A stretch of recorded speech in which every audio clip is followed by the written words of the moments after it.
నేను చేసిన first project ఇంత పెద్ద టీంతో చేయడం ఐఎమ్ వెరీ హ్యాపీ. నిజంగా 6th వస్తుందంటే ఫుల్ ఖుషి. డైలాగ్స్ చెప్పుకున్నారు. Did you felt any difficulty? అంటే ఇంతమంది రావు రమేష్ గారు మీ ఫాదర్ రోల్లోనే ఉన్నారు, పక్కనే ఉండే డైలాగ్స్. అసలు లేదు, ఎందుకంటే అందరూ కూర్చున్నప్పుడు ఇంతే హాయిగా ఇంతే నార్మల్గా అందరూ మాట్లాడతారు. So it's a very calm atmosphere, కొంచెం కూడా టెన్స్ ఉండదు. And then in this particular scene is my favourite scene సినిమాలో. ఎక్కువ చెప్పలేను నేను, పెళ్లి కుదిరింది సెట్ అయిందనా కాదు, ఎక్కువ చెప్పలేను నేను. కానీ ఐ రిమెంబర్ ఇది చాలా వివిడ్గా. ఐ రిమెంబర్ ఒక డైలాగ్ ఉంది, పెద్ద dialogue.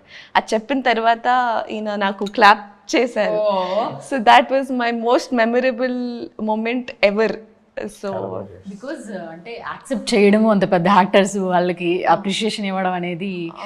And he doesn't have to do it. అది ఇట్స్ అవసరం లేదు, కానీ he was that motivating and that encouraging.